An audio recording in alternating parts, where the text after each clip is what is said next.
down. Okay, so over the weekend, we hear a plea from Hugh Jackman. I wanted to get that into. Please, if anyone has any information to the whereabouts, please reach out to your local authorities. Zelig, we love you and are praying for your safe return. October 3rd, 10 a.m., mom says goodbye to him from his home in Columbia. We understand from reports that there was some kind of SOS alert, which I'd love to hear more about, that goes out to some friends in New York City, possibly. They're thinking it could be a crash, but we don't know that. Mom reports him missing October 4th because from the reports say that he was not one to walk away without letting people know where he was. And then we find his car is discovered about 20 miles away on the Palmetto Trail, which is a parking lot. From what I understand, is not a well-known parking lot. It's a pretty new one. It's somewhere near the Congaree National Park. Yeah, basically, I mean, where we're at right now, Chandra, tell me your role with this investigation into the disappearance or the status of where Zelig Williams is right now. Can you give me how you're working with the family right now, and what is the latest besides what I just said? What am I missing as far as the latest on this, so that we all can be up to speed with you? Okay, let me start with the first question. You laid out the layout as to Zelig being missing. One thing that you did not include, he went missing on October the 3rd. The mother tried to, at that time, make a report with law enforcement in reference to her son missing. Unbeknownst to her, that other family members started chiming in, a report was not taken. So the report was actually taken on October the 4th. So on October the 4th, other family member came in and made sure that they had all the information correct and that she had all the information correct about Zelig and his whereabouts. And when he left that morning, which direction of travel did she see? So she was able to give all of that information. And then from there, she contacted law enforcement and they took the report and put all the information out. As you know, with any missing persons case, they are put into NCIC, and that's a national database for all law enforcement to be on the lookout for that subject. So they also put his information out there and his picture, and also his car and the license plate.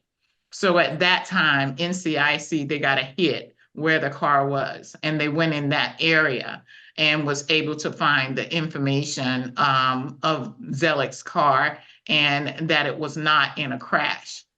Also known to me, after talking to several people about the SOS that they received, SOS can also be sent out not just if it was a crash, but if someone was holding their phone really tightly and they pushed it 3 times and held it, it sends out an SOS to all of your emergency contacts. Well, some of the people on his emergency contact hadn't talked to him in a while, so they were surprised to get the alert. So one of the people who got the alert was his girlfriend, and she called his mother at that time, and one of the other friends also called the mother at that time. And she said, how could he be in an accident? He just left here. She immediately got in her car to try and go and see where the incident said it was at the pinned location, and she did not see an accident. And that's when everything else started. So she actually went to where she thought there was a crash. Exactly. Wow. Okay, so we had a location then. How many minutes do you think after he had left home? It all happened within 18 to about 16 minutes of him leaving home. Can you tell me where that was? The location? Yeah. Where it pinned, I can't tell you the exact, it's 1100 and something block of Garner's Ferry Road. The 1100 block of Garner's Ferry Road. Okay. Garner's Ferry, Garners. Okay. Does that make sense to mom of why he would have been at Garner's Ferry Road, just to start from there? Like, does that make sense that he would have been on that road or would have been anywhere near that area 18 minutes later? No, not really sure as to why he was traveling that direction. Not sure if he's been at the Palmetto Landing or someone showed him where it was, but they were not aware of it. And many people in Columbia are not aware of the Palmetto Landing because it is practically new.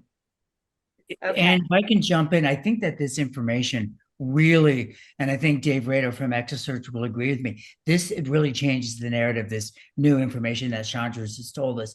It sounds to me like within 20 minutes, less than 20 minutes of leaving the home, he had some kind of an encounter that caused him intentionally or unintentionally to set off the SOS signal on his phone. I've got an iPhone. I've done it by accident. And you and I had tested the system earlier. It's easy to intentionally shut your phone up and swipe it up and hit the emergency. So, Dave, does that indicate to you and Chandra, does it sound to you like he had a meeting, he met up with somebody and that meeting did not go well? Because that 18 minutes is a really tight window to leave his home and find himself in distress. Yes, but I'm going to say that what I always say. I go with evidence and not thinking that maybe something happened. I don't have evidence to say that something exactly happened, but from my thoughts, I would say something that caused it necessary to grip his phone that tight and caused the SOS to go off. But that's all that I can say. I just know that the SOS alert went off. Chandra, if I can ask Chandra a question, how far was the pin location to where his car was found? Approximately, do you know? Ooh, that is a little bit further out, maybe about 10 or 11 miles down the street. Okay. It depends. I drive fast. And we have not reenacted that part of it yet because we were looking at all cameras to make sure that was the direction of travel and his timing to where the SOS alert went off at. The Palmetto Trail, I think if an average person was driving, is at Garner's Ferry and 601 to give you a little snap of where the location is. At the 1100 block of Garner's Ferry is where the incident occurred. And then just further down the road, about 10, 15 miles, is the Palmetto Trail at 601 in Garner's Ferry. And Emerson, the more we learn about this from Chandra, the deeper this mystery gets. It really does, because one thing that I want to understand too is this 1100, just for my clarification, the 1100 Garner's Ferry Road, is this part of the Congaree National Park? Is he already in the national park at that point? Yes. Okay. All right. So mom is the last one to talk to Zelig Williams, right? To her son. What was the conversation like when she left Zelig? Because I think it's important for us to understand the state of mind. Is there anything that we don't understand about that conversation, or anything that you can tell us so that we know what the situation was? Well, the conversation, he was asking her if she was going anywhere today because she was sitting outside on the porch. And she said no. And he said that he would be back. And he got into his car and he left. She was outside already and he came out and got into the car and left. I've heard reports that he was had something to go and audition, like he had a headshot and a resume. Is that correct? That he was planning on doing an audition later in the day, possibly?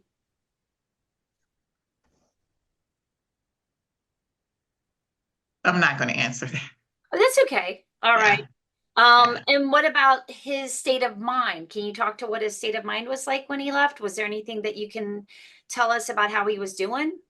He was doing okay that day. He was just worried about joining a faith-based organization to keep him on track. He said his faith, it seems like, was withering. And so he was really into getting into a faith-based organization of men who could help guide him and keep him on track. And in particular, what was he worried about being off track with? Was there anything that you His spiritual being. He's a very well spiritual person and believes in God, and he hadn't been in church. So he was looking for a faith-based organization to be a part of, a church to be a part of. So now we're basically we have a car. We Mhm. find the car. What is inside the car? Can you tell us what state the car was in? Because obviously it wasn't in a crash. Do we Mhm. understand? Did he leave anything behind? And where's his cell phone? Um, he had the crash, and I mean, there was not a crash when we looked at the car. Nothing was wrong with the car. It didn't show any signs of being in any type of accident or incident. His flip-flops were in the car underneath the driver's side paddle, and that was about it. No other clothes were in the car. His clothes, some clothing was in the car. We're not sure if he had those clothes on or if he had those clothes in the car already. And what kind of search has been conducted so far? Several by me, law enforcement. I can't truly speak except that I know that the search within the area of Penn Meadow Trail was done and being done again today. I did speak with them, and the search has been performed 5 times in that same area on where the vehicle was found. Okay. So that kind of, are we getting up to speed now as far as where we're at? Yeah, I think so. I think it's good. Go ahead. I think we should bring Dave in and talk to him about Yeah. those. Yeah, I know. I don't need to tell you how to do your job. No, go. I Yeah, agree. so Dave from Texas, from EquuSearch, thanks for joining us. I connected Chandra is a colleague of mine, fantastic investigator, dear friend, as is Dave. And we're all working towards the same goal. Chandra was exhausted from her own individual searching, so I connected her with Dave from EquuSearch. There's been some sort of issues with him getting in there to do the work that he needs to do. But Dave, let me ask you this new information that Chandra's shared with us about the location of the ping and then the moving of his car. How does that change things for you? To me, the way it sounds to me is that there's a very tight window from mom's house to where the cell phone went off on the 911 or the SOS. So you have to ask yourself, did he plan on meeting somebody in this short amount of time, or did he grip this, or did it fall on the floor? The jarring could have set this off also. So it could have accidentally went off, and then he continued on his way. I think the major thing is how long does it take from mom's house to where the car was found? What kind of a time frame do we have on board there? That will tell us if he stop for a minute or 2 minutes, or did the phone fall off, and that really doesn't play a factor in where his car wound up. That's where I'm at as far as like with the phone. I'm more interested in, is the phone turned off, or is the phone still pinging? And with the technology that we have today, is anybody still following this phone if it is still on? Again, when we all three were put together a couple days ago, I immediately started thinking about what can I bring to the table to help find this young man. And again, and me and Chandra had a late night call last night, and I've actually got my FBI friend down in Alabama on board. It's a cell phone expert. He's put me in. He's helped me find four out of 5 people within feet. So that's the kind of thing that we need to be doing right now, or somebody needs to be doing, whether it be FBI, whether it be the sheriff's office. Somebody needs to be working on that phone to literally give us the answers to narrow this down. This it's such a broad area of thick, dense woods that it would take a village to literally go through this thoroughly. And again, I think we need to start with the cell phone, narrow this down, and then at that point in time, then we can start working on how do we cover that area and what resources do we need to bring in. Chandra, what are your concerns at this point?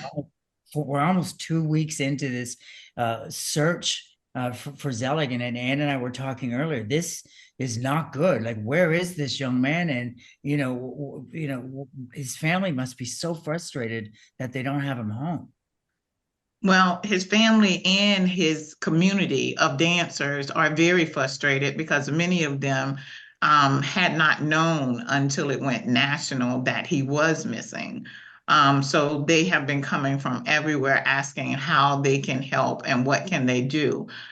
So we are very worried about Zelig's well-being because he does have medication also that he needs to take that was left behind. So we are very worried about him, and we've been doing a whole lot.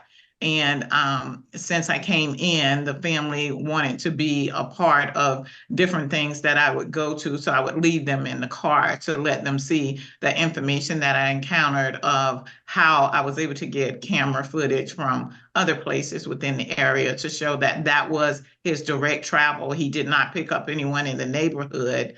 The numbers and the cameras all match. If you keep driving, that's where you would be at that point in time. The sheriff department also has that information as well, that they were able to get that information before I was hired into the entity. So we are really looking at that. Me and my other investigators that are here, we've done a whole lot of foot traffic of foot searches within the area to try to see if we can find Z. And it's been heartbreaking to have the mother there and to see that there's not anywhere that we've been able to confirm that else that he would be other than direction of travel and where he stopped. I don't know if you know where that location is, but it's in the middle of nowhere. I mean, it's not like somebody could have drive up beside you and you could have parked and got into somebody else's car. It's not like that at all. It's a country stretch of the road. And it just happened to be a camper dealership there with the gates closed. And you wouldn't stop there on the side because traffic is flowing so steadily, and it's so often that cars are there. It's in a well-trafficked area. So you think So it just makes it even more strange as to how he can disappear in thin air. Hey, and before I'm going to let you take the floor, but I just want to jump in. I feel almost bad for Chandra and Dave because they want to come in and they want to do all this work. And I feel like law enforcement, we're journalists. They haven't been that transparent with us about what's going on. A lot of times they use us to get information out there. What are you hearing down there from law enforcement? You're on the ground, these people. I just feel like there's something going on where the communication is just not open. And I know Chandra's frustrated. She's working her day and night. I know Dave wants to go down and he hasn't been given the okay. I mean, this is really frustrating. Well, I think what we're seeing is like a missing poster, right? Like that's the first order of business whenever law enforcement gets involved is they're going to put out a missing poster. That's what we saw. That's what we've been kind of working off of. But what concerns me greatly just from doing missing persons stories is that we're 12 days in. We've already got 12 days into this. And right now it's going to get extremely urgent. And also, I don't know, the weather down here in Charleston is starting to show it. Columbia has cooled down enormously. We're in the 40s at nighttime. What can we do next to find him? And Dave, are you going to come down and search? Chandra, do we have an opportunity here to do another search of this area with EquuSearch? Well, there are different things that need to be looked at when you bring someone from the outside inside to a different state location. it has to be approved. And it's just like any other place, that if we need any technology done, it can't be someone who, and I tell a lot of people when I go and talk about private investigation of what I do, it can't be just a certified hacker or anything. Evidence and control of technology has to be taken just like evidence from a crime scene. So someone needs to sign off on it. Someone needs to make sure they know what they're doing and take it that way. Well, every case that I get involved with, I contact the local law enforcement and said, okay, the family has hired me to be a part of this case. I want to work it with you. They can either say yes or they can say no. Well, today I called the sheriff department and told them that I want to work with them. And they said yes. 2 days before that, I did not call them because I wanted to get a good feel of the case. And I was working the case, not just because I didn't call them, but I was working the case to see what I can prove differently and then talk to them and see what they had and see if they wanted to work this thing together. So that was accomplished today. I didn't do it before because I wasn't sure if, it would be reciprocal that they want to work with me. So now it seems like everything is going full force. They're out there looking, and I asked that they call if they would need other set of eyes within the drone searching, that I have someone who is an expert at this, and he can do all the way down to a beer tap cup cap. So if you need service, we can get it to you. And he said, well, we may need his service. And I said, well, here is his number and information. I'm not sure, when he will call or when they will call, but they seem to be very receptive of being able to help with the case and having me work the case with them and shared information together. And just for clarity, that individual is Dave here on this meeting with us. Is that correct? Yes, this is Dave himself. I've never met anyone like Dave that do what he does. And there's several cases that I have that I could have used his help and resources. I have 5 cases with no body. And at least 3 of those cases think about where an area of the body could be. So, it is great that it seems like everybody is coming together, but time is of essence. We've lost a lot of critical time, and I don't dwell on what I've lost. I try to gain from it and strategically get the necessary information and evidence that I can prove that something else was done. And I think that my key concern right now is that if he met anyone on that internet, I'm going to find out. I have very good tech people that can find out what was going on with that. We don't have the cell phone. The police department does not have the cell phone. They are checking the pings of the cell phone. FBI has that part of it. So I am not privy to that information to see that they found anything, but of talking to them this morning, they didn't say that they did have anything. Well, I think right now, Dave, you were saying the cell phone is just critical right now as far as us trying to go forward with this. And this isn't speculation, really. This is like just right now, I just want to do it based on best practices and what we all understand from missing persons cases.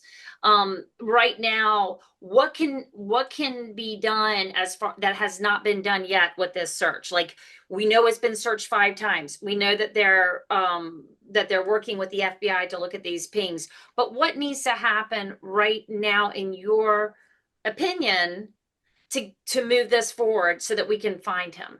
We don't know that he's left that forest yet. Basically. No, we do not. No, we do not. So you always try to concentrate on the place last seen. Mm-hmm. And physically, that was Mom's house driving away. So, and we really don't have the answer of who was behind the wheel of that car at the time that it was dropped off. So we have no clue. Is it something from Mom's house to where the car is? And again, that's something that we have to narrow this down with the cell phone.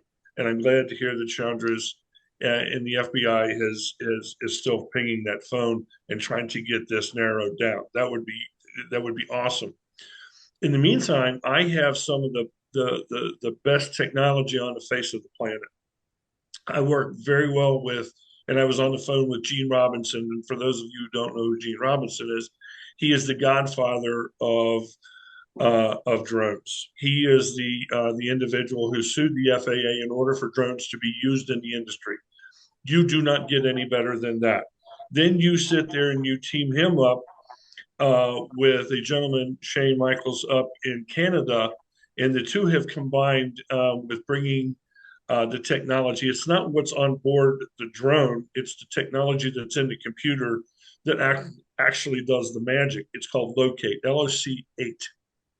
What that does is if we would know what clothing that Z had on at the time, let's say blue, for instance, we can literally drone, we call it cutting the grass. You mow the grass in a certain part of let's say this forest, and then you download this into a program, and then I have my drone expert and my coordinator down sitting in front of a computer that all of these pictures literally go through. And what it does is it will literally circle it, GPS it, anything that's blue, anything down to the size of basically a $50. And that takes, that takes a lot of the guesswork out of it. When you can send one or two persons in to check that anomaly of what that blue piece is, it doesn't take 1,000 people. So we could be sitting there taking sections of this national forest right now and divvying them off and start to fly this. Now, the other aspect of this, and this is where it really gets technical, is that you actually you can use thermal. So the thermal will actually cut underneath. So on the locate system, each picture of that you take from that drone has 20 million pixels.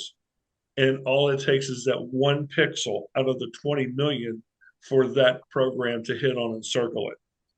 The other one is with the thermal, they can go underneath 320,000 pixels and pick out a temperature range. So it could show 1 degree different than what the ground is or what's around it. So the technology is there. It's just a matter of letting us, and we don't even have to be on the ground. We can sit there and literally use their people, their sheriff's office with the drones, and we're not screwing anything up. They can fly, we can look, we can direct, and they can find out. And we did it in the mass shooting on I-75 with a live shooter. They brought us in, and that's the technology that we used on a live shooting case. So it's just a matter of being invited in, letting these individuals know what we have in our hands in our arsenal in order to let this work. It sure the hell ain't going to be. It's not going to hurt anything at this point. And again, we're on TikTok. We don't know. And with and Chandra, you can agree with this, and Steph, so can you.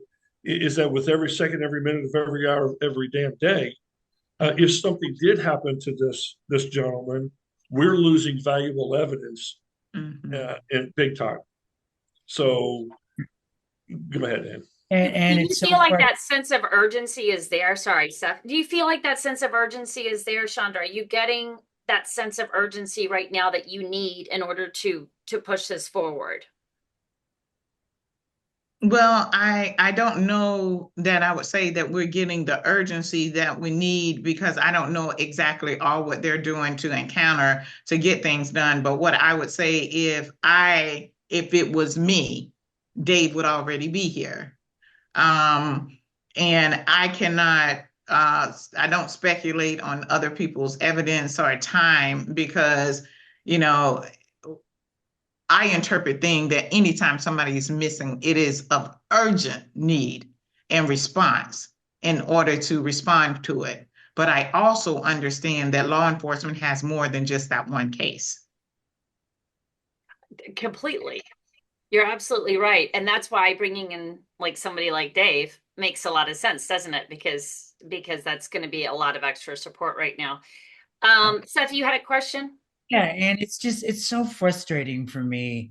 And you know, you and I worked on a multi-jurisdictional case down there, Brittany Drexel. There was 5 jurisdictions. They didn't cooperate for like 17 years. And guess what? When a new team of FBI agent came in and everybody said to me and you, what is the new evidence? What's the new evidence? Guess what? There wasn't any new evidence. They finally put everything together all those years later. Here we are with Chandra's incredible work, Dave's abilities, and you and I are screaming from the rafters. You know the sheriff, and I've tried to reach out. Guys, come on, use these people. Don't make the same mistake. Don't have us covering this story 3 years from now.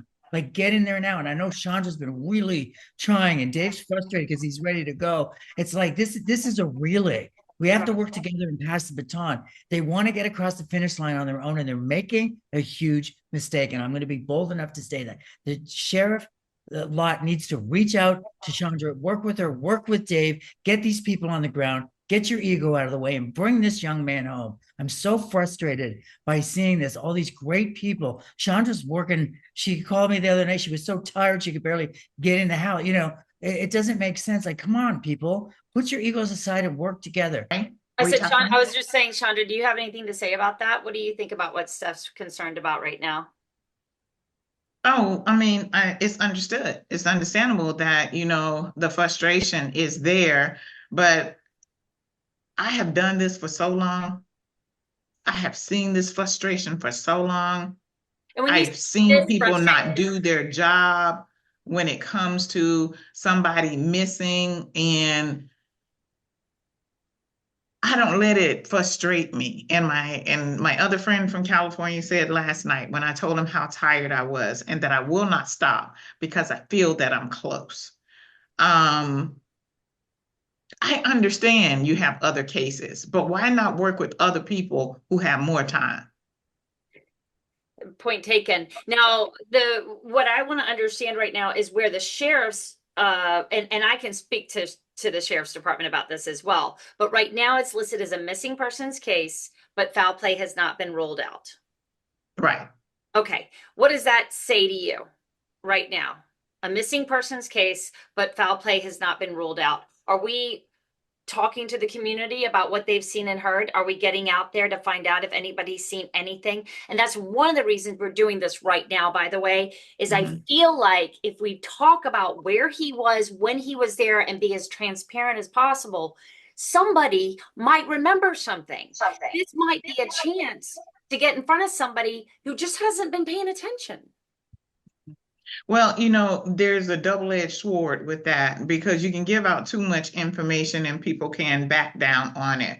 So yes, there has been a lot of information that has gotten out there, and there's a lot that they have found out that they're doing on the opposite end because people who have not come forth and know that he's missing, if you have not come forth, we're coming to get you. And I've always said this in all of my models of working in law enforcement.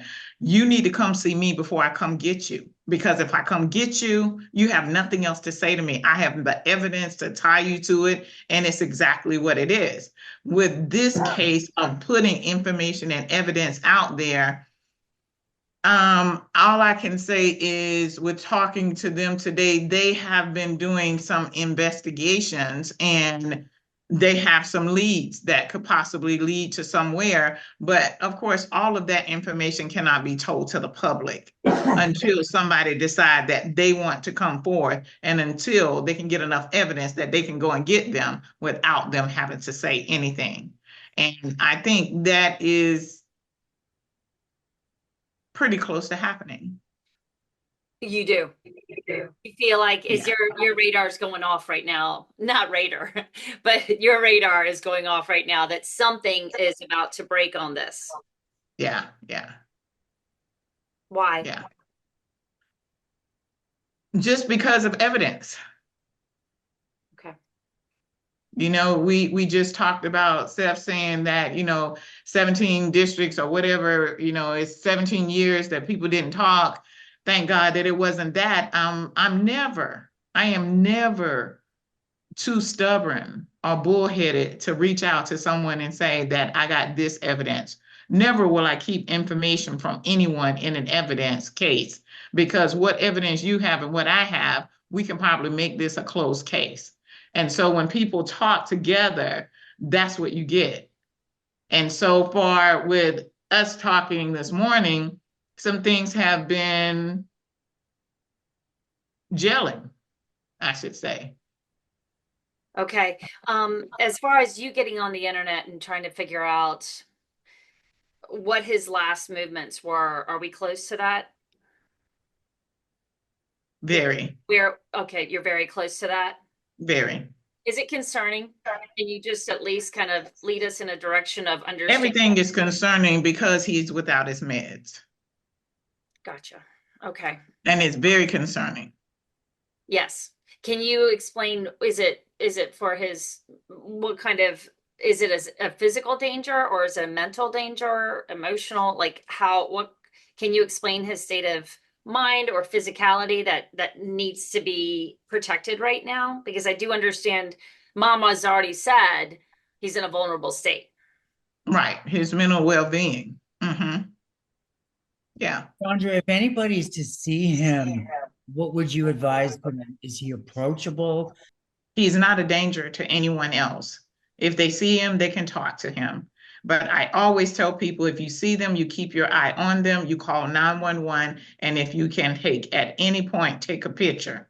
A lot of people will say they see somebody because somebody looked like someone. If you see someone that looks like him, take a picture and also call your local law enforcement. This is what I tell everyone, because we know from those who are in law enforcement, we know that eyewitness can get people identified as the wrong person. So take a picture, call 911, and wait to point that person out if you see them. But he is approachable, and you can walk over and talk to him while you have called 911 before you approach him, and make sure you go ahead and stay there when law enforcement get there. That's such good advice. And, there are so many people that love this young man. You can just feel it from all of the different areas that this has come across. This is a wonderful human being. Now the question is, how do we bring him home?